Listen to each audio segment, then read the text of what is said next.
মুসলমান ভাইরা রে, আমার কথা ভালো করে বুঝবেন। বাইতুল মুকাদ্দাসে আল্লাহর পয়গম্বর সমস্ত নবীদেরকে নিয়ে ইমামতি করার পরে আল্লাহ পাক রব্বুল আলামিনের ইশারায়, তার ইঙ্গিতে, তার হুকুমে জিবরাইল আমিন পয়গম্বরকে নিয়ে ঊর্ধ্বগমন শুরু করলেন। মেরাজ শুরু হয়ে গেল। চলতে চলতে চলতে চলতে পয়গম্বরকে আল্লাহ পাকের আরশে পৌঁছিয়ে দেওয়া হলো। আরশে আজিমে যখন পয়গম্বর চলে গেলেন, তখন পয়গম্বরের আল্লাহ পাকের সঙ্গে একদম কাছাকাছি লম্বা টাইম কথোপকথন হলো। কি পরিমাণে নিকটে আল্লাহর পয়গম্বর চলে গেছিলেন। আল্লাহর এক সম্পর্কে আল্লাহ নিজেই তার বন্ধুর সঙ্গে সাক্ষাতের বর্ণনা দিতে গিয়া বলেন, ফাকানা কাবা কাউসাইনি আও আদনা ফাদানা ফাতাদাল্লা ফাকানা কাবা কাউসাইনি আও আদনা। আল্লাহ পাক তার প্রিয় হাবিবের সঙ্গে কত কাছাকাছি থেকে কথোপকথন করেছেন, এই বর্ণনা আল্লাহ নিজে কোরআনে হাকিমে নিজেই দিলেন। কোন কোন বর্ণনার ভিতরে এমন এসেছে, আমার পয়গম্বরের কাঁধের উপরে আল্লাহ পাক রব্বুল আলামিন হাত রেখে লম্বা টাইম গল্প করলেন। একটা পর্যায়ে ডেকে বললেন, হাবিব আমার, অসংখ্য অগণিত প্রজেক্ট আমি আল্লাহ পাক তৈরি করে রেখেছি। এতগুলি প্রজেক্ট তো আপনাকে দেখাবার টাইম নাই, তবে আজকে দুইটা প্রজেক্ট আমি আপনাকে দেখায় দেব। একটা হলো জান্নাতের প্রজেক্ট, আর একটা হলো জাহান্নামের প্রজেক্ট। এ কারণেই তো আমরা বয়ান বক্তৃতাতে বলে থাকি, তামাম পৃথিবীর সমস্ত নবী এবং রসুলগণ জান্নাতের জাহান্নামের ওয়াজ করেছেন না দেখে, আমার পয়গম্বর জান্নাত জাহান্নামের ওয়াজ করেছেন নিজের চোখে দেখে এসে। খুব ভালো করে বোঝার জন্য চেষ্টা করবেন। আমরা প্রত্যেকেই জানি, এই পৃথিবীর সমস্ত মানুষ কিন্তু অনেক বড় হওয়ার সুযোগ নেই। একজন, কোনো কোনো পদ একজন থাকে। যেমন হাদিসে পাকের মধ্যে আছে যে আখিরাতে আল্লাহ তাআলা মুআজ্জিনিন যারা হবেন, তাদের গর্দান মোটা হবে এবং উঁচা হবে। ময়দানে মাহশরে যখন তারা চলবে, তাদের চলার স্পেশাল কোয়ালিটি দেখে হাসরের মানুষেরা ফেরেশতাদেরকে জিজ্ঞেস করবে যে এই যে বড় বড় গর্দান, মোটা মোটা গর্দানওয়ালা লোক, এরা কোন যুগের কোন জামানার নবী রসুল? উত্তর করা হবে, এরা কোনো যুগের নবী রসুল না, এরা হলো মুআজ্জিন। হাদিসে পাকের মধ্যে এসেছে। তো মুআজ্জিনের এত মর্যাদা, কিন্তু বলেন তো দেখি, এক মসজিদে কয়জন মুআজ্জিন হতে পারে? এক ওয়াক্তে এক মসজিদে আজান কয়জন দিতে পারে? একজন। মুসল্লি হয় হলো 10,000। আমি যেখানে জুমার নামাজ পড়াই, জুমার দিনে আমার মুসল্লি 10 থেকে 11,000। তো আজান দিল একজন, আর গুলাম।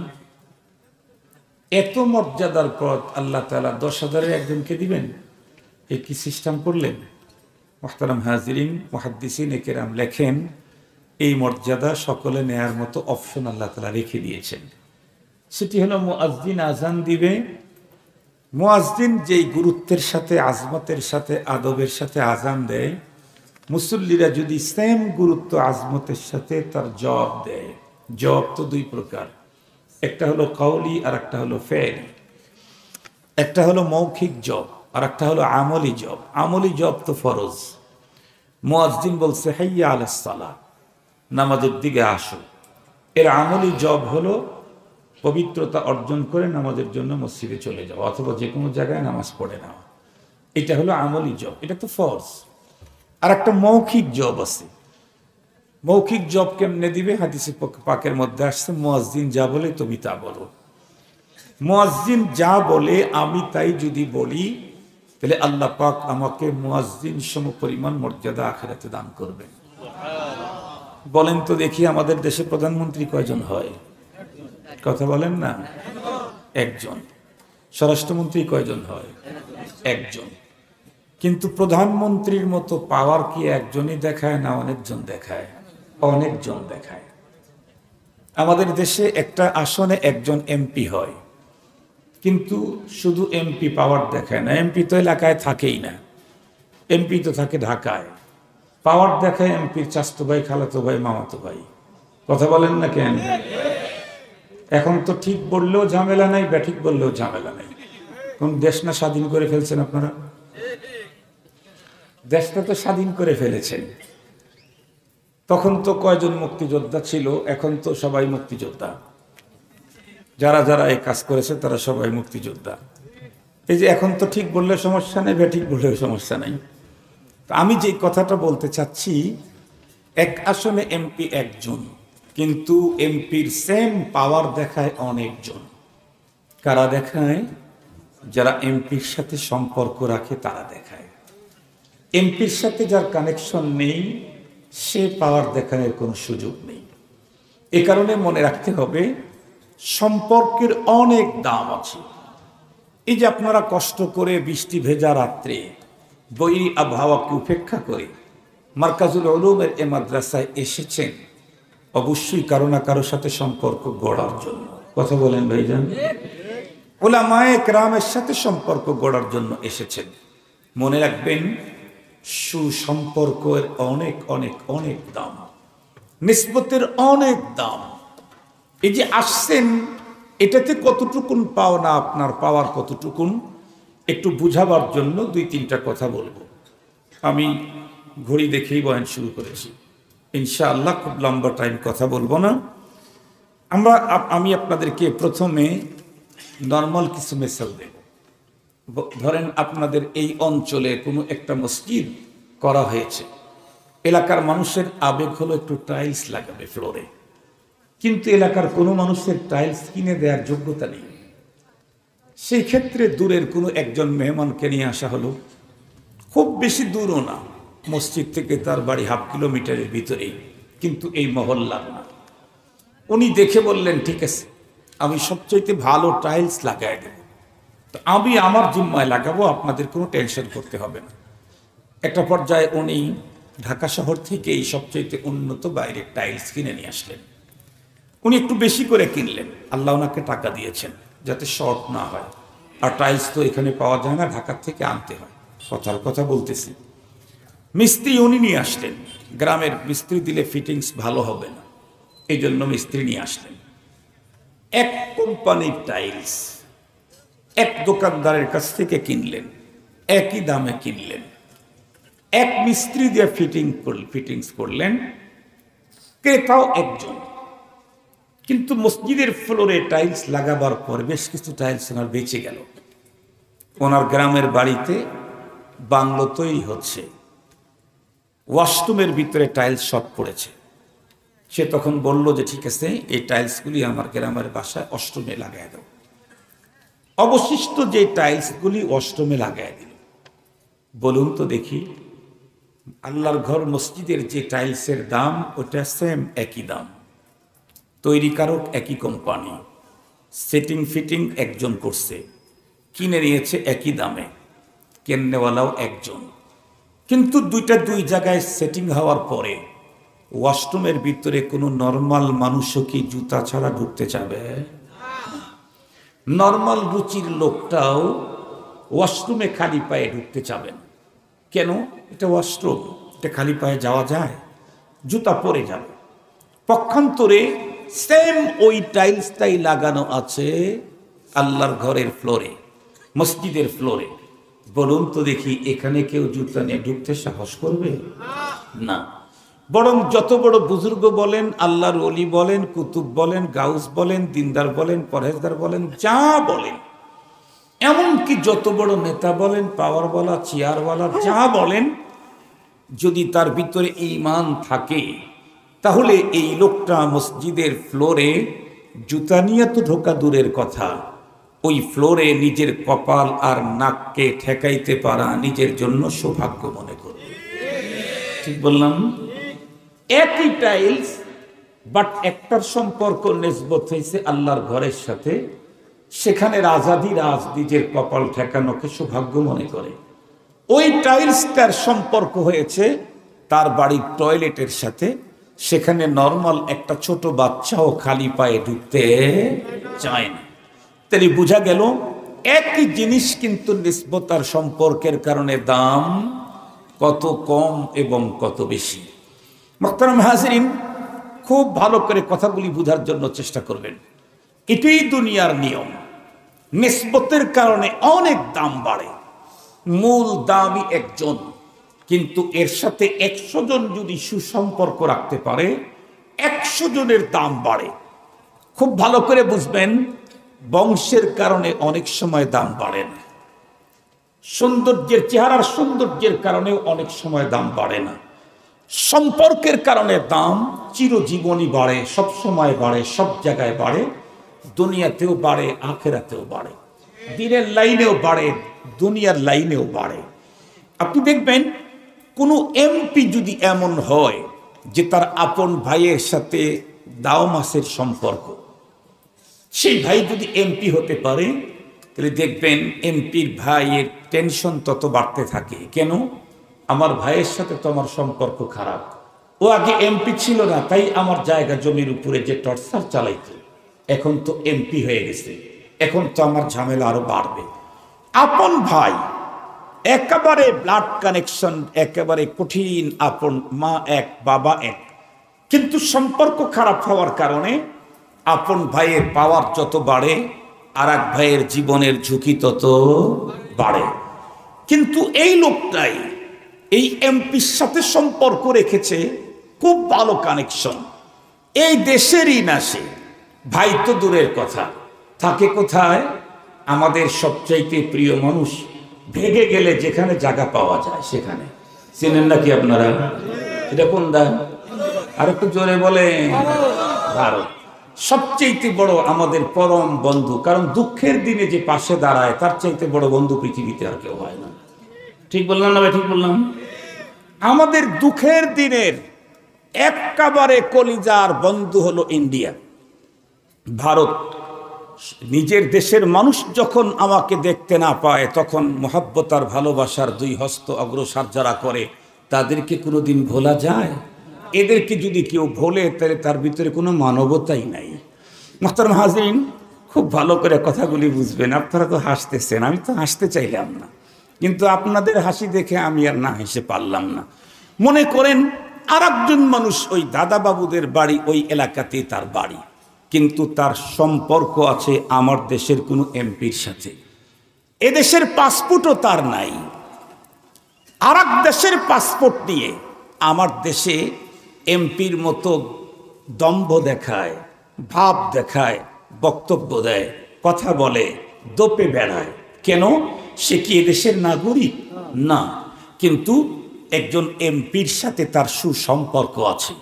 এমপির সাথে সুসম্পর্ক থাকার কারণে ভিনদেশি মানুষ তাও ভাব দেখাইতে পারে। এমপির কারণে তার পাওয়ার বেড়েছে, মন্ত্রীর কারণে তার পাওয়ার বেড়েছে। আপন ভাই সম্পর্ক খারাপ হওয়ার কারণে ভাইয়ের পাওয়ার যত বাড়ে আর এক ভাইয়ের ঘুম তত দূরে চলে যায়। মোহতারাম হাজিরিন, তাহলে বোঝা গেল সম্পর্কের অনেক, আর একটু জোরে বলেন, সম্পর্কের অনেক দাম আছে। সম্পর্কের দ্বারায় মানুষের মর্যাদা কি পরিমাণে বাড়ে, এই প্রসঙ্গটা নিয়ে আমি আপনাদেরকে একটু খায়রুল কুরুনে নিয়ে যেতে চাই, সোনালী যুগে নিয়ে যেতে চাই। বিশ্বনবীজি সাল্লাল্লাহু আলাইহি ওয়াসাল্লামের যুগের দুইজন মানুষের কথা বলবো। এই দুইটাই হাদিসের মধ্যে আছে, কোরআনের মধ্যে আছে। এরপরে আমি তেলাওয়াত যে আয়াত করেছি, এই আয়াতটা আমার আলোচনার সাথে মিলিয়ে দিয়ে দেব, আমার দায়িত্ব খালাস। আমি বলছি অনেক লম্বা টাইম কথা বলবো না ইনশাআল্লাহ। তার ভিতরে একজন মানুষ হলো বেলাল হাফসি রাদিয়াল্লাহু তাআলা আনহু। নাম জানে না এমন মানুষ পৃথিবীতে একজন মুসলমানও প্রাপ্তবয়স্ক নাই আমার ধারণা। হযরত বেলাল হাফসি রাদিয়াল্লাহু আনহুর নাম জানে না এরকম মুসলমান দুনিয়াতে খুঁজে পাওয়া যাবে না।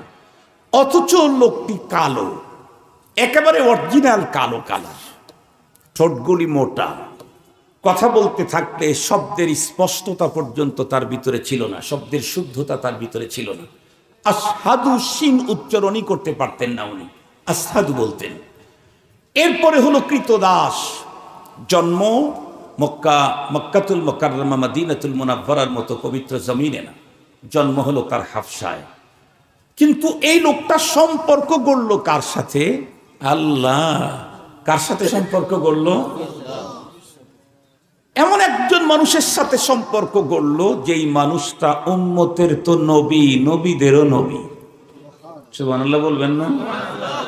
যেই মানুষটা উম্মতের তো নবী, নবীদেরও নবী। শুধু নবীদের নবী নন, নবীদের ইমাম। সুবহানাল্লাহ বলেন। শুধু নবীদের ইমাম নন, সমস্ত নবীদের নবুয়তকে সত্যায়নকারী। আল্লাহু আকবার। আমার নবী নবিয়ুল আম্বিয়া, আমার নবী ইমামুল আম্বিয়া, আমার নবী মুসাদ্দিকুল আম্বিয়া। আমার নবী যাদের নবুয়তের তাসদীক করবেন তাদের নবুয়ত রাইট, যাদের নবুয়তের তাসদীক আমার নবী করবেন না তাদের নবুয়ত রাইট হওয়ার কোনো সুযোগ নেই। এ কারণেই তো তামাম পৃথিবীর সমস্ত উলামায়ে কেরামের ঐক্যমতের ফতোয়া কাফের, কাফের, কাদিয়ানি কাফের। কারণ গোলাম আহমদ কাদিয়ানি নবুয়তের দাবি করেছে কখন? নবীদের নবুয়তকে সত্যায়নকারী মহানবী চলে গেছেন যখন। তারপরে যিনি সত্যায়ন করবেন উনি যদি চলে যান তাহলে তার দরখাস্তের উপরে আর সিগনেচার কে করবে? আপনারা গভীরভাবে যদি একটু লক্ষ্য করেন তাহলে বিষয়টা খুব ভালো বুঝবেন।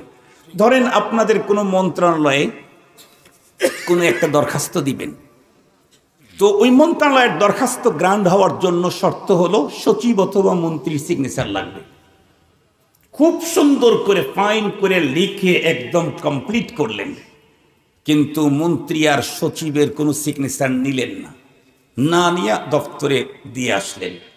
বলুন তো দেখি, সন্ধ্যাবেলায় যখন দাপ্তরিক কার্যক্রম কমপ্লিট হয়ে যাবে তখন লোকজন কিছু কাগজ ফাইল আপ করবে, কিছু কাগজ ডাস্টবিনে ফেলবে। ঠিক বললাম না? ঠিক বললাম?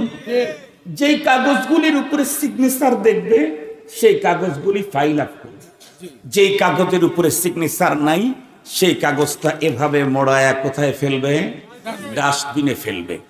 গোলাম আহমদ কাদিয়ানি নবুয়তের দরখাস্ত করলো, দাবি করলো, কিন্তু এ দাবির উপরে সত্যায়ন যিনি করবেন উনি চলে গেছেন আরো 1000 বছর আগে। তারপরে এসে নবুয়তের দাবি করলো, ওর নবুয়তের উপরে তসদিককারী মুহাম্মদুর রাসূলুল্লাহ নেই। এ কারণে রব্বে কারীম গোলাম আহমদ কাদিয়ানি নবুয়তকে ফাইল আপ না করে গোলাম আহমদ কাদিয়ানিকে টয়লেটে ঢুকায়া তার জীবন শেষ করে দিল। ওয়াশরুমে ফেলে দিল, ওয়াশরুম।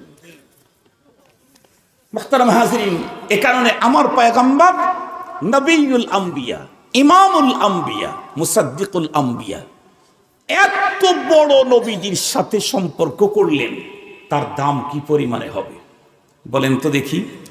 একজন ওয়ার্ড কমিশনারের সাথে সম্পর্ক করলে যেই পরিমাণে দাম হয়, মেয়রের সাথে সম্পর্ক করলে তার দাম একটু কম হয়, বেশি হয়? মেয়রের সাথে সম্পর্ক করলে যেই পরিমাণে দাম হয়, এমপির সাথে সম্পর্ক করলে দাম আরো একটু কম হয়, বেশি হয়?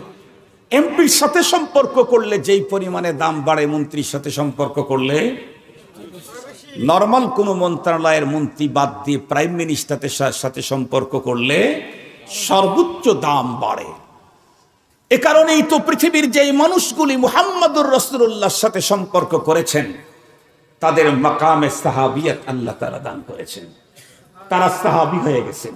সাহাবীদের সাথে যারা সম্পর্ক করেছেন তারা তাবেঈ হয়ে গেছেন, তাবেঈর সাথে যারা রাবেতা করেছেন তারা তাবে তাবি হয়েছেন, তাবে তাবির সাথে যারা রাবেতা করেছেন তারা আইম্মায়ে মুজতাহিদিন হয়ে গেছেন।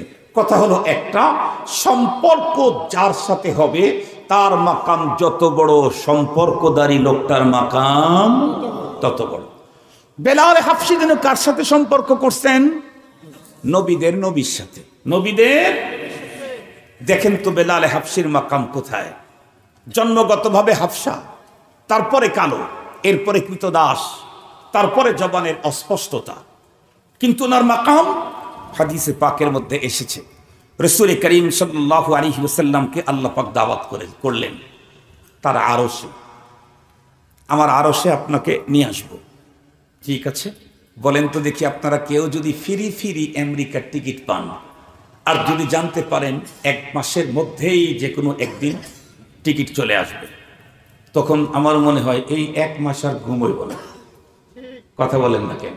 আরে আমি আমেরিকায় যাব, ফিরি আমেরিকায় যাব, কেউ যদি কানাডার টিকিট পায় তারও ঘুম হবে না। আর যে মদিনার পাগল, সে যদি মদিনার টিকিট পায় তাহলে সে শেষ রাত্রে কোনোদিন তাহাজ্জুদের নামাজ আর কাজাই করবে না, শেষ রাত্রে কান্নাকাটি করতে থাকবে। মদিনার কাবা শরীফ খানায় কাবার টিকিট পেলেই যদি রাত্রে ঘুম না আসে, মুহাম্মদুর রাসূলুল্লাহ টিকিট পেলেন বাইতুল্লাহর না ডাইরেক্ট আল্লাহর সাথে সাক্ষাতের? আল্লাহর ঘরের সাথে সাক্ষাতের না আল্লাহর সাথে সাক্ষাতের? আল্লাহর সাথে সাক্ষাতের।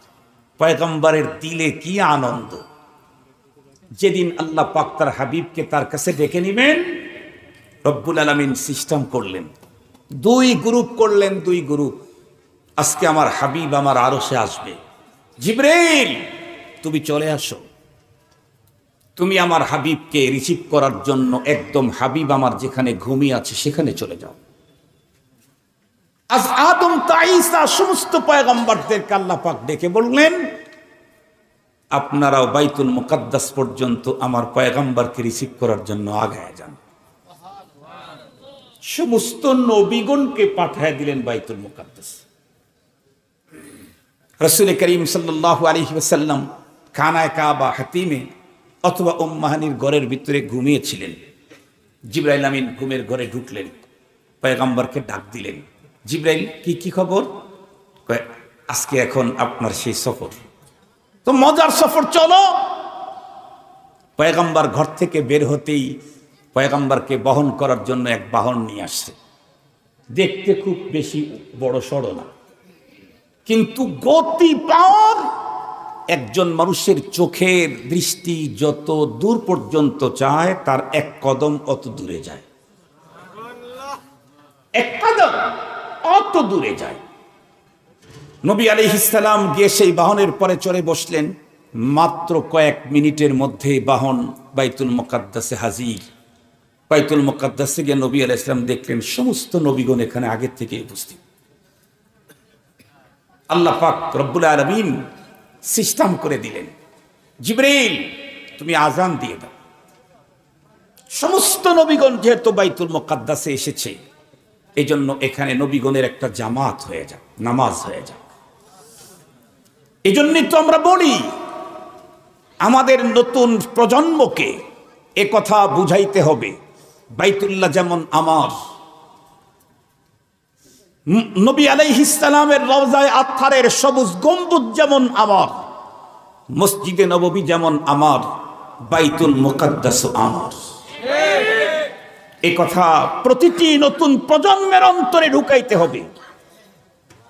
বাইতুল্লাহকে কেউ দখল করতে চাইলে আমি যেমন বসে থাকবো না, বাইতুল মুকাদ্দাসকে যারা দখল করেছে তাদেরকে দখলদারিত্ব নিয়ে বেশি দিন টিকতে দেব না।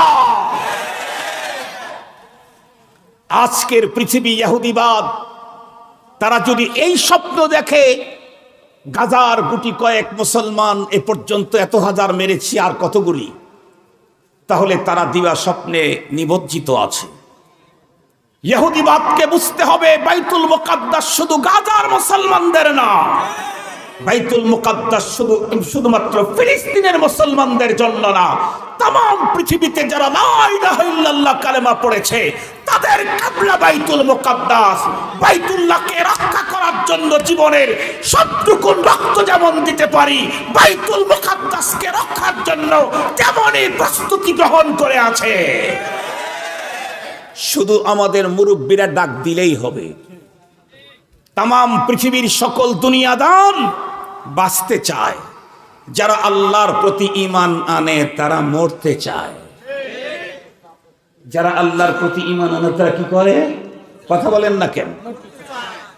আপনারা তো স্পষ্ট কথা, সাহাবায়ে কেরাম রিদওয়ানুল্লাহি তাআলা আলাইহিম আজমাইন স্পষ্ট বলতেন, আলা মাউতু ইউবাউ ফাশতারিহি, মৃত্যু যদি কেনা যেত তাহলে ওটা খরিদ করতাম। কেন? মৃত্যুই আমাকে আশিকে হাকিকি, আমার মাশুকে হাকিকি রবের সাথে সাক্ষাতের বাধা। আমি মরলেই চির সুখের জায়গা জান্নাতে যাব। রব আমার জন্য জান্নাত সাজিয়ে রেখেছেন। কথা বলেন না কেন? ওয়া আ'আদ্দা লাহুম জান্নাতিন তাজরি তাহতাহাল আনহার, কোরআন শরীফের মধ্যে দেখেন ওয়াল্লাযীনা ইত্তাবাউহুম বিইহসান। এই পৃথিবীর কিয়ামত পর্যন্ত যেই মানুষগুলি সাহাবীদেরকে সঠিক পদ্ধতিতে অনুকরণ করবে, রব বলেন এদের প্রত্যেকের জন্য আমি বাগান বাড়ি তৈরি করে রাখছি। বাংলো বাংলো কোন বাংলো? কোন বাংলো? আল্লাহ পাক বলেন যে বাংলোর তোমার বিল্ডিং এর তলদেশ দিয়ে 4 প্রকারের নহর থাকবে, কোরআন শরীফের মধ্যে আছে। সেদিকে যেতে চাই না। নতুন প্রজন্মের অন্তরে বাইতুল মুকাদ্দাসের প্রেম ঢুকানোর জন্য আমাদেরকে একটা কাজ করতে হবে। সেটি হলো আমাদের যাদের ঘরে বাইতুল্লাহর ছবি আছে, মহানবী সাল্লাল্লাহু আলাইহি ওয়াসাল্লামের রওজায়ে আতহারের সবুজ গম্বুজের ছবি আছে, ওর পাশে বাইতুল মুকাদ্দাসের ছবিও টানা রাখতে হবে। আমার বৈঠকখানায়, আমার অফিসে, আমার ঘরে, আমার ব্যবসা প্রতিষ্ঠানে পারলে 3টা একসঙ্গে করে দেয়ালে দেয়ালে লাগাও। পৃথিবীর ইহুদিবাদকে সংকেত দিয়ে দাও বাইতুল মুকাদ্দাস শুধু গাজাবাসীর না, তামাম দুনিয়ার মুসলমানদের। মুহতারাম হাজিরিন, বাইতুল মুকাদ্দাস একমাত্র মসজিদ যেই মসজিদে সমস্ত নবীগণ একসঙ্গে জামাতে নামাজ আদায় করেছে। একমাত্র মসজিদ বাইতুল মুকাদ্দাস। মুসলমান ভাইরা রে, আমার কথা ভালো করে বুঝবেন। বাইতুল মুকাদ্দাসে আল্লাহর পয়গম্বর সমস্ত নবীদেরকে নিয়ে ইমামতি করার পরে আল্লাহ পাক রব্বুল আলামিনের ইশারায়, তার ইঙ্গিতে, তার হুকুমে জিবরাইল আমিন পয়গম্বরকে নিয়ে ঊর্ধ্বগমন শুরু করলেন। মেরাজ শুরু হয়ে গেল। চলতে চলতে চলতে চলতে পয়গম্বরকে আল্লাহ পাকের আরশে পৌঁছিয়ে দেওয়া হলো। আরশে আজিমে যখন পয়গম্বর চলে গেলেন, তখন পয়গম্বরের আল্লাহ পাকের সঙ্গে একদম কাছাকাছি লম্বা টাইম কথোপকথন হলো। কি পরিমাণে নিকটে আল্লাহর পয়গম্বর চলে গেছিলেন আল্লাহর এক সম্পর্কে আল্লাহ নিজেই তার বন্ধুর সঙ্গে সাক্ষাতের বর্ণনা দিতে গিয়া বলেন, ফাকানা কাবা কাউসাইনি আও আদনা ফাদানা ফাতাদাল্লা ফাকানা কাবা কাউসাইনি আও আদনা। আল্লাহ পাক তার প্রিয় হাবিবের সঙ্গে কত কাছাকাছি থেকে কথোপকথন করেছেন, এই বর্ণনা আল্লাহ নিজে কোরআনে হাকিমে নিজেই দিলেন। কোন কোন বর্ণনার ভিতরে এমন এসেছে, আমার পয়গম্বরের কাঁধের উপরে আল্লাহ পাক রব্বুল আমিন হাত রেখে লম্বা টাইম গল্প করলেন। একটা পর্যায়ে ডেকে বললেন, হাবিব আমার, অসংখ্য অগণিত প্রজেক্ট আমি আল্লাহ পাক তৈরি করে রেখেছি, এতগুলি প্রজেক্ট তো আপনাকে দেখাবার টাইম নাই, তবে আজকে 2টা প্রজেক্ট আমি আপনাকে দেখায় দেব। একটা হলো জান্নাতের প্রজেক্ট, আর একটা হলো জাহান্নামের প্রজেক্ট। এ কারণেই তো আমরা বয়ান বক্তৃতাতে বলে থাকি, তামাম পৃথিবীর সমস্ত নবী এবং রাসূলগণ জান্নাতের জাহান্নামের ওয়াজ করেছেন না দেখে, আমার পয়গম্বর জান্নাত জাহান্নামের ওয়াজ করেছেন নিজের চোখে দেখে এসে। পয়গম্বর নিজের চোখে জান্নাত দেখেছেন। গরম লেগেছে। জান্নাত যখন দেখার জন্য পয়গম্বর ঢুকলেন, আজীব এক ঘটনা। এটা বলে আবার মূল টার্গেট। একটু পানি থাকলে পানি দিয়ে।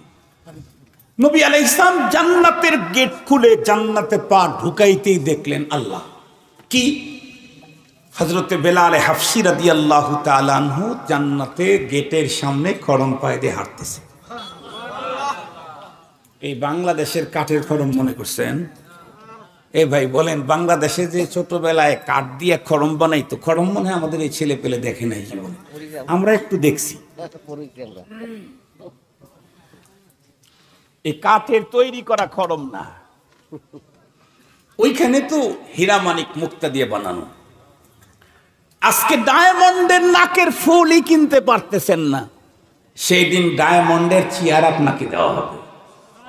সুবহানাল্লাহ বললেন না? তাতে মনে হয় আপনাদের বাড়িতে ওই রকম চেয়ার 4-5টা আছে। সুবহানাল্লাহ বলার ভাবে মনে হইলো যে আপনাদের বাড়িতে ডায়মন্ডের চেয়ার কয়েকটা আছে। হুজুর এটা কি বললো? মুহতারাম হাজিরিন, সেই দিনের খড়ম আর আজকের খড়ম এক না। আল্লাহ তাআলা আগেই জানায় দিয়েছেন, মালা আইনুন রাআত, তুমি জীবনে যা দেখছো এটা থাকবেই না সেখানে। ওয়ালা উদুনুন সামিয়াত, দেখো নাই মানুষের কাছে শুনছো, সেটাও এখানে ব্যবহার করা হবে না।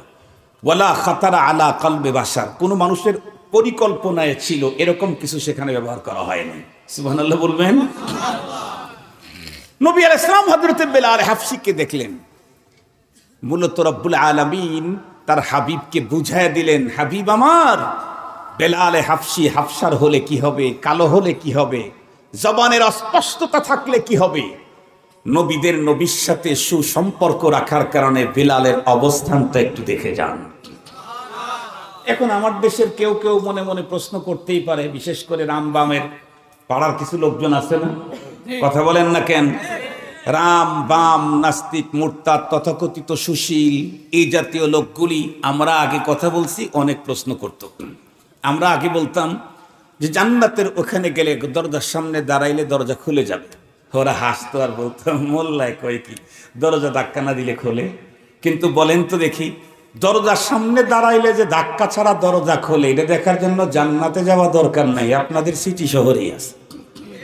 ঠিক বললাম না ভাই? ঠিক বললাম? মোল্লার কথা এখন তো সত্য হইতেছে, এটা যেটা বলতেছি এটাও সত্য হবে। মুহতারাম হাজিরিন, ওটাও বাস্তব এখন প্রমাণ আছে। বলতে পারেন কেউ, হুজুর তখন তো বেলাল হাফসি দুনিয়াতে মদিনা শরীফে ইন্তেকাল করে নাই, জান্নাতে কেমনে দেখলেন? তাহলে আমি বলবো এই প্রশ্ন একমাত্র তারাই করবে যারা দুনিয়াকে দেখে না। যারা দুনিয়াকে দেখে তারা এই প্রশ্ন করতে পারে না। এই যে আমার সামনে 2-3টা ফোন এখানে লাগানো আছে, জানি না কোনোটায় লাইভ চলতেছে কিনা। যদি একটাতেই শুধু লাইভ চলে তাহলে অবশ্যই আমি ওয়াজ করতেছি মার্কাজুল উলুম মাদ্রাসার ফিল্ডে, কিন্তু এই মুহূর্তে যদি এই লাইভটা এখন হোয়াইট হাউসে কেউ দেখতে চায়, দেখবে আব্দুল বাসেত খান এখানে, কথা বলেন না কেন? যদি লন্ডনে কেউ দেখতে চায়, দেখবে আব্দুল বাসেত খান এখানে।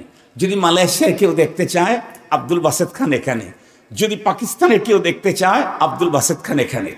ইভেন আমার ফ্যামিলির লোকও যদি এখন চিন্তা করে, দেখি তো আমার আব্বুর ওয়াজ শেষ হয়ে এসেছে নাকি, আমার বাচ্চা কাচ্চারা ওর কিসের ভিতরে, ল্যাপের ভিতরে, কি বলে কম্বলের ভিতরে খালি অন করার সাথে সাথে দেখবে বাবা আবার বুকের উপরে ওয়াজ করতেছে। ঠিক বললাম না? ঠিক বললাম? মুহতারাম হাজিরিন, মানুষের তৈরি করা প্রযুক্তির কারণে এক আব্দুল বাসেতকে যদি 1 কোটি টাকায় দেখা যায়, 1 কোটি জায়গায় দেখা যায়, এই মানুষটাকে যিনি তৈরি করেছেন তার প্রযুক্তি কত উন্নত।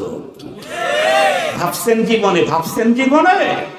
মানুষের তৈরি করা প্রযুক্তিতে যদি মার্কাজুল উলুমের ওয়াজের এই দৃশ্য যদি তামাম দুনিয়ায় দেখা যায়, রব্বুল আলামিনের প্রযুক্তিতে মদিনার বেলাল হাফসিকে জান্নাতে দেখা যায় না? রাসূল করিম সাল্লাল্লাহু আলাইহি ওয়াসাল্লাম মেরাজ থেকে ঘুরে এসে হযরত বেলাল হাফসিকে ডাকলেন, ডেকে বললেন, ইয়া বেলাল, আইয়ু আমালিন আমিলতাহু ফিল ইসলাম। হে বেলাল, ইসলামে তুমি এমন কোন আমল করো, তোমাকে দেখলাম, আমাকে তো রব্বুল আলামিন রিসিভ করে নিয়ে গেছেন, জান্নাতে ঢুকে দেখি তুমি আমার সামনে হাঁটতেছো। হযরত বেলাল হাফসি রাদিয়াল্লাহু তাআলা কেঁদে দিলেন। কেঁদে দিয়ে বললেন, ওগো নবীজি, আপনার কাছে আমি আমলের কোন কথা বলবো, কারণ আপনি হলেন মুহাজন, আর ওই মুহাজনের আমি একজন ছোট্ট ফড়িয়া বুঝেন নাকি, ছোট্ট একজন গ্রাহক। আমার কাছে যত আমল আছে সব তো আপনার গ্যারেজের, সব তো আপনার কোম্পানির। হযরত বেলাল হাফসি সুবহানাল্লাহ, আলহামদুলিল্লাহ, তাওয়াবিন, চাষ, ইশরাক সব কার কাছ থেকে নিয়েছেন? কথা বলেন না কেন? আরো জোরে বলেন, কার কাছ থেকে নিয়েছেন? নবী আলাইহিস সালামের কাছ থেকে নিয়েছেন। এই কারণে বলেন, ওগো নবী, যে আপনি আমার জিজ্ঞেস করেন তুমি কোন আমল করো, আমি কি বলবো এর উত্তরে? কারণ আমার যা আছে সব হলো আপনার গোডাউনের মাল। তারপরে ডেকে বলেন, না, তোমাকে জান্নাতে দেখলাম, তোমার মনে হয় কোনো খুসুসিয়াত থাকতেই পারে। হযরত বেলাল হাফসি তখন কেঁদে দিয়ে বললেন, হুজুর, আমি আপনার একটা কথা খুব সিরিয়াসলি আমল করি। এই কথাটা বলতেছি হলো যাতে আপনারা কালকে থেকে আমল শুরু করেন, আল্লাহ আমাকে তৌফিক দান করেন। সেটা হলো, আপনি এখন থেকে অনেক বছর আগে একদিন বলেছিলেন অজুর অবস্থাতে থাকা ভালো, আর যখনই তুমি অজু করবে অজুর সাথে সাথে 2 রাকাত তাহিয়াতুল ওযু, সুন্নত নামাজ, সুন্নতে জায়েদা, মুস্তাহাব, এটা তুমি পড়ে নিতে পারলো, এত এত এত এত মর্যাদা। হুজুর, আপনার মুখে যেই দিন এই কথা শুনেছি সেই দিন থেকে আজ পর্যন্ত আমি বেওযু থাকি না, আর আল্লাহর মেহেরবানিতে তার দেওয়া তৌফিকে কোনো সময় অজু করেছি আর সুন্নত নামাজ পড়ি নাই এমনটি হয় নাই। আল্লাহ পাকের রসুল বললেন, আল্লাহ পাক তোমার এটাতে বেশি খুশি হয়ে গেছে।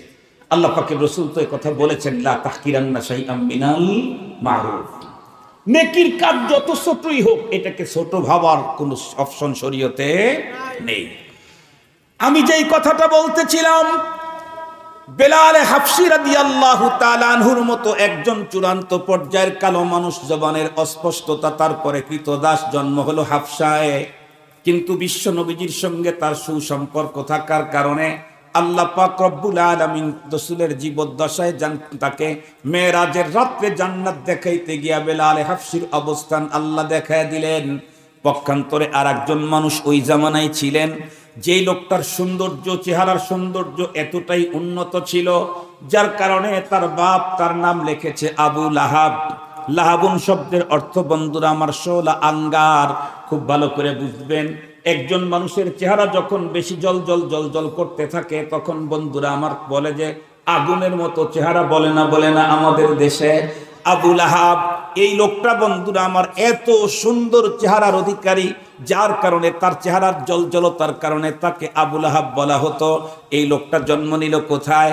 তাম পৃথিবীর ভিতরে সবচেয়ে উন্নত মানের জায়গা মক্কাতুল মুকাররমা, খানায়ে কাবা, যার চাইতে উন্নত জায়গা আল্লাহর জমিনের ভিতরে আর নাই, বাইতুল্লাহর কাছে জন্ম নিল। এরপরে জন্ম নিল কোন বংশের ভিতরে? আমরা আমাদের পয়গম্বরের বংশের কথা বলতে গিয়া যতগুলা লকব লাগাই, আমার পয়গম্বর ইসমাইলি, আমার পয়গম্বর ইব্রাহিমি, আমার পয়গম্বর ইসমাইলি, আমার পয়গম্বর হাশিমি, আমার পয়গম্বর কুরাইশি, আমার পয়গম্বর মুত্তালিবি, যতগুলি কথা বললাম সবগুলি কিন্তু আবু লাহাবের জন্য প্রযোজ্য। কেন?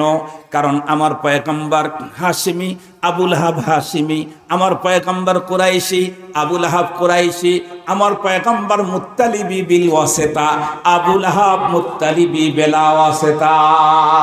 বুঝেন না? এটা মুত্তালিবি এই শব্দটা আবু লাহাবের জন্য ডাইরেক্ট, আর আমার পয়গম্বরের জন্য এক লোকের মাধ্যমে, আব্দুল্লাহর মাধ্যমে আমার পয়গম্বর মুত্তালিবি। তার মানে আবু লাহাব হলো বিশ্ব নবীজির আপন চাচা। নবীজির আব্বা চাচারা ছিলেন 10 ভাই। 10 ভাইয়ের ভিতরে সবচাইতে ছোট হযরত আব্দুল্লাহ, আর অন্যগুলো হলো বড়। আবু লাহাব পয়গম্বরের বাবারও বড়। বড় ভাই কি শ্রদ্ধার পাত্র না? কথা বলেন না কেন? বড় ভাই শ্রদ্ধার পাত্র না? আবু লাহাব তো এমন একজন ব্যক্তি যে পয়গম্বরের বাবারও শ্রদ্ধার পাত্র। পয়গম্বরের তো শ্রদ্ধার পাত্রই, পয়গম্বরের বাবারও শ্রদ্ধার পাত্র। সে ইব্রাহিমি, ইসমাইলি, হাশিমি, কুরাইশি, মুত্তালিবি। জন্ম তার মক্কাতুল মুকাররমায়, চেহারা তার আগুনের মতো জ্বলজ্বল করত, তাই তো আবু লাহাব। কিন্তু বলেন তো দেখি, রাসূলুল্লাহ সাল্লাল্লাহু আলাইহি ওয়াসাল্লামের আপন চাচা, রিশতেদার, তার ব্লাড কানেকশন আছে, এরপরে নবীজির সাথে সম্পর্ক ভালো ছিল না খারাপ ছিল? আর একটু জোরে বলেন। সম্পর্কের দিক থেকে চাচা হলে কি হবে? আত্মীয়তার সম্পর্কে, অন্য দিক থেকে সম্পর্ক ছিল খারাপ। আমার পয়গম্বরের সাথে সম্পর্ক রাখে নাই, সম্পর্ক রাখছে আবু জেহেলের সাথে। পয়গম্বরের সাথে রিলেশন তৈরি করে নাই, রিলেশন তৈরি করেছে উতবার সাথে। পয়গম্বরের সাথে রাবেতা করে নাই, রাবেতা করেছে শাইবার সাথে। এ কারণে এত বড় উচ্চ বংশ হওয়ার পরেও, এত সুন্দর চেহারার হওয়ার পরেও, সবচাইতে পৃথিবীর উন্নত জায়গাতে জন্ম নেওয়ার পরেও সম্পর্ক খারাপ হওয়ার কারণে, নিম্নমানের লোকদের সাথে সম্পর্ক স্থাপন করার কারণে রব্বুল আলামিন তার ব্যাপারে পুরো একটা সূরা নাজিল করলেন, তাব্বাত ইয়াদা। এর কথা বলেন না দেখি, তাব্বাত ইয়াদা। আবু লাহাবের এক হাতে সমস্যা না 2 হাতই সমস্যা? কথা বলেন না কেন? ইয়াদা এক হাত না 2 হাত? মজার একটা গল্প বলি আপনাদেরকে, ছাত্রদের জন্য খুব মজা হবে। ইমাম সাহেব ইমাম মালিক না ইমাম আহমদ ইবনে হাম্বল, ইমাম আহমদ ইবনে হাম্বল রহমতুল্লাহ আলাইহি হইতে পারেন, আমার একটু আছে, শখ আছে। উনি মক্কাতুল মুকাররমাতে আছেন। তো মক্কার এক অরিজিনাল আরবি বাচ্চাকে উনি কোরআন শরীফ পড়াবেন। তো দেখলেন ছোট বাচ্চা এক আয়াত বললে তো পড়তে পারবে না, এই জন্য ভেঙ্গে ভেঙ্গে ছোট ছোট করে বলতেছে। যেমন আমরা শিখানোর সময় অল্প অল্প করে বলি, আলহামদু লিল্লাহি লিল্লাহি রব্বিল আলামিন। এরপরে 2-3 বার বলার পরে এখন আলহামদুলিল্লাহি রাব্বিল আলামিন তখন বলতে পারে। তো হযরতে ওই ইমাম চিন্তা করলেন ছোট বাচ্চাও না, বাচ্চি বুঝেন তো, ছোট মেয়ে। তো ওকে সূরা লাহাব শিখানোর জন্য বলতেছে, অল্প অল্প করে শিখাই। তো বলতেছে পড়ো, ইকরা তাব্বাত ইয়াদা। এ কথা বললেই পিচ্চিরা বলে তাব্বাত ইয়াদানে, কি বলে? তাব্বাত ইয়াদান। উনি বলেন আরে বেটি পড়ো তাব্বাত ইয়াদা। বেটিটা পড়ে তাব্বাত ইয়াদানে, আবার ধমক দিয়ে বলতেছে আরে বেটি পড় তাব্বাত ইয়াদা। ও বলে তাব্বাত ইয়াদানে। ইমাম তখন মবহুত হয়ে গেলেন, কিরে ফিহি নজরুন, এখানে মনে হয় কোনো ঝামেলা আছে, কোনো সমস্যা আছে। আমি বলি ইয়াদা, ও বলে ইয়াদানে। একটু ফিকির করার পরে ওনার চিন্তার মধ্যে চলে আসছে যে আমি এই মাযহাবের ইমাম হলে কি হবে, আমি তো আহলে লিসান। উনি যিনি ছিলেন আর কি। ইয়াদা এই শব্দটাকে যদি পরবর্তী আর একটা শব্দের দিকে নিসবত ইজাফত না করা হয় তাহলে তসনিয়ার নুন থাকবে, আর যখন আর একটা শব্দকে মিলিয়ে দেওয়া হবে তখন তসনিয়ার নুনটা পড়ে যাবে। এটা হলো কানুন। তো উনি যেহেতু পরে শব্দকে মিলায় নাই, যার কারণে হুজুর যতই তাব্বাত ইয়াদা বলুক, মেয়েরা গ্রামার হিসাবে বলে তাব্বাত ইয়াদা। কথা কি বুঝাইতে পারছি? আমার এই কথাটা হঠাৎ করে মনে আসছে, হলো তাব্বাত ইয়াদা তার মানে কয় হাত? ওই ইয়াদা কেউ মনে করতে পারে ইয়াদা 2 হাত হলো কেমনে? ওই ইয়াদা নে, কথা বলেন ইয়াদা নে, পরে তার সাথে ইজাফত হওয়ার কারণে নুনটা পড়ে গেছে। তাব্বাত ইয়াদা, আবু লাহাবের 2 হাত ধ্বংস, তার মানে কথা বলেন কি? তার মানে পুরাটাই শেষ, পুরাটাই শেষ। এই কারণেই আল্লাহ পাক কোরআনে হাকিমে ঈমানদারদেরকে ডাক দিয়ে বললেন, ইয়া আইয়ুহাল্লাযীনা আমানু, হে ঈমানদারেরা, ইত্তাকুল্লাহ, তোমরা অন্তরের ভিতরে তাকওয়া ঢুকাও। তাকওয়া ঢুকাইলে কি হবে? কোরআন শরীফের অন্য আয়াতে আল্লাহ তাআলা বলেন, ইন আউলিয়াউহু ইল্লাল মুত্তাকুন, তুমি যদি অন্তরে তাকওয়া ঢুকাও তাহলে তুমি আমার ওলি হয়ে যাবে, আমার বন্ধু হয়ে যাবে। সুবহানাল্লাহ বললেন না? তো বন্ধু হইতে চাই, তাহলে কেমনে বন্ধু হব? আপনি বলেন তো দেখি, আপনি যদি আমার বন্ধু হতে চান তাহলে আমার শত্রুদের সাথে থাকবেন। কথা বলেন, কার সাথে থাকবেন? আমার বন্ধুদের সাথে থাকতে হবে। হাবিবুল হাবিবে হাবিবুল, বন্ধুর বন্ধু কি হয়? বন্ধু হয়। রব্বুল আলামিন কোরআনে হাকিমের এই আয়াতে কারিমাতে তামাম পৃথিবীর ঈমানদারদেরকে ডেকে বললেন, ইয়া আইয়ুহাল্লাযীনা আমানু, ও ঈমানদারেরা, তুমি কোন দেশের, কোন জগতের, কোন সভ্যতার, কোন সংস্কৃতির, কোন ভাষার, কোন রঙের, কোন ঢঙ্গের, কোন জায়গায় চাকরি করো, পোশাক তোমার কেমন, এগুলি দেখার সুযোগ নাই তুমি ঈমানদার কিনা। যদি বলেন আমি ঈমানদার, রব্বুল আলামিন তাকেই বলছেন ইত্তাকুল্লাহ, তুমি তাকওয়া অর্জন করো। তাকওয়া অর্জন করলে তুমি আমার বন্ধু হয়ে যেতে পারবে।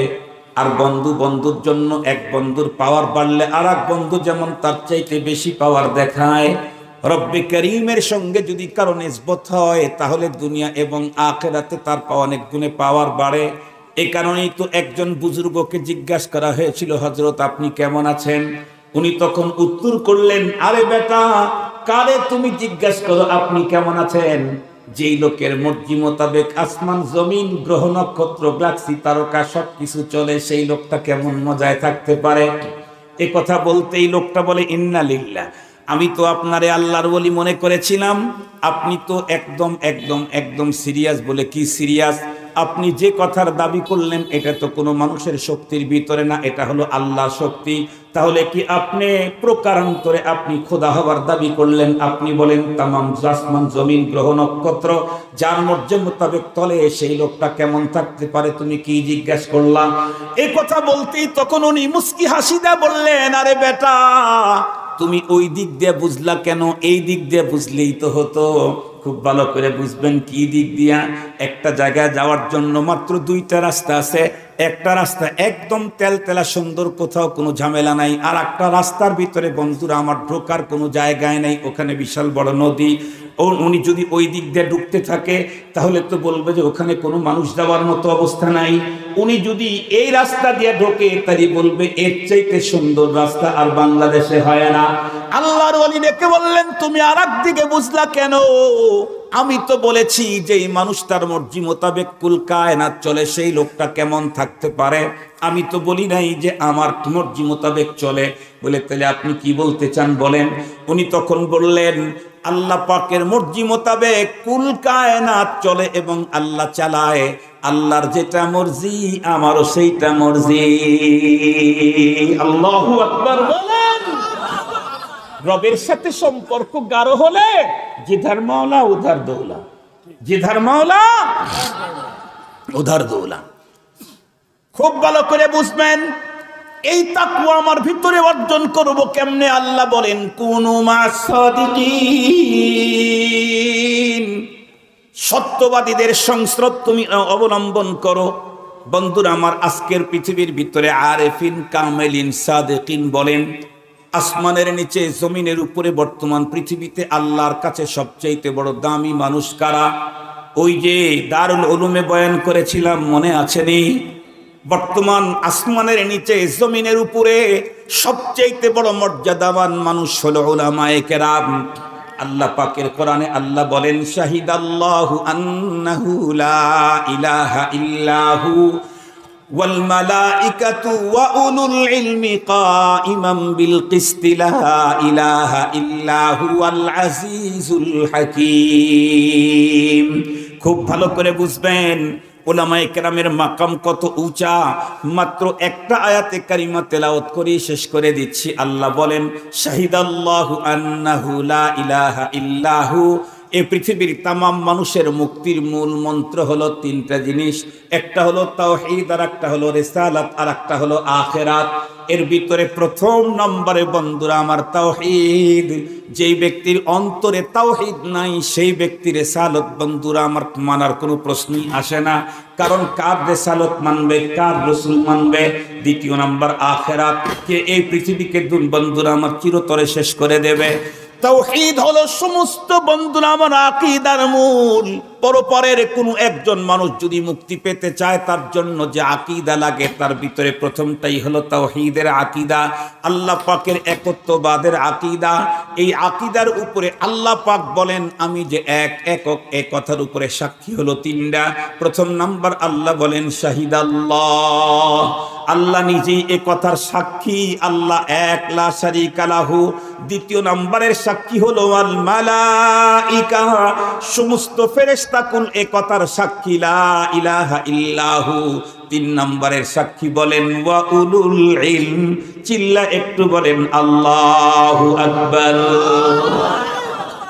খুব ভালো করে বুঝবেন, তাওহীদের সাক্ষীর ব্যাপারে আল্লাহ পাক তিনটা জিনিসের নাম উল্লেখ করেছেন, তিনটা নাম। এর ভিতরে প্রথমটাই রব্বুল আলামিন, এরপরে ফেরেশতাকুল, এরপরে যেই নামটা তিন নম্বরে উল্লেখ করেছেন তারা হলো উলামায়ে কেরাম। আল্লাহু আকবার বলবেন। কোন চেয়ারে বসায় রাখছেন আল্লাহ পাক উলামায়ে কেরামদেরকে?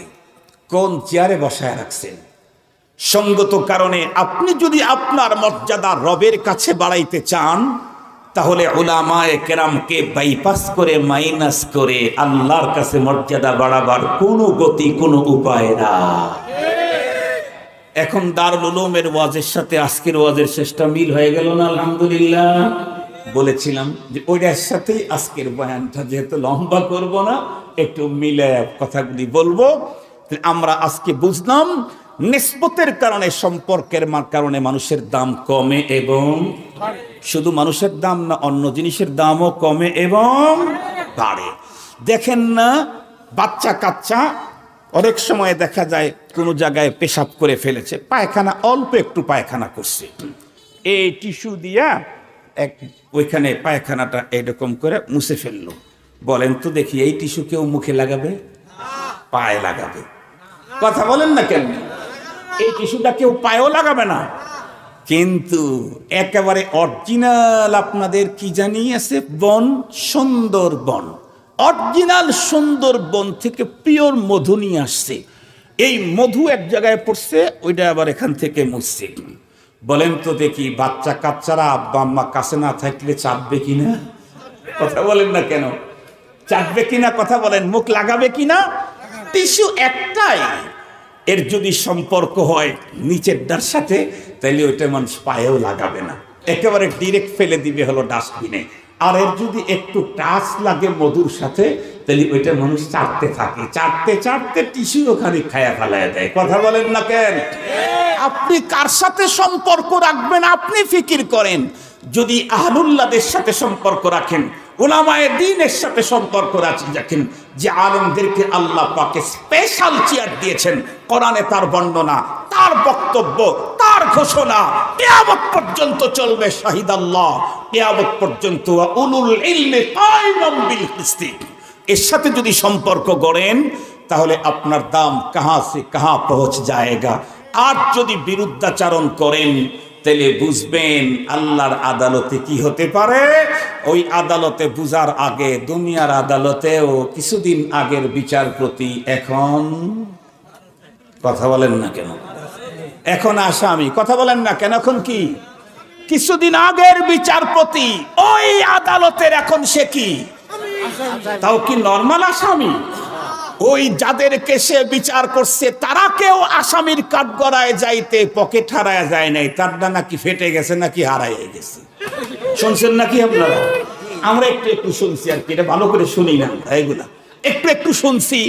কি বিচারপতির বিচারপতি, এতদিন পর্যন্ত বিচার করে করে এখন সে নিজে আসামি, এত ভয়ঙ্কর আসামি, আসামির কাঠগড়া পর্যন্ত যেতে যেতে পকেট হারায়া যায়। এটা খোদার বিচার। বলেন কার বিচার? এটা কার ধরা? এখান থেকে সবক নিতে হবে। আমাদের বাংলাদেশের মানুষ তো সবক নেয় না। এই দুঃখে আমার মনে হয় আমার নিজের আঙ্গুল নিজে কামড়ায় খাই। বাংলাদেশের মানুষ সবক নেয় না। কেউ দুঃখ দুর্দশায় পড়লে তার কথা বলে বলে আমরা মজা নিই। মজা নিলে তো লাভ হইল না, তারও লাভ হলো না, আমারও লাভ হলো না।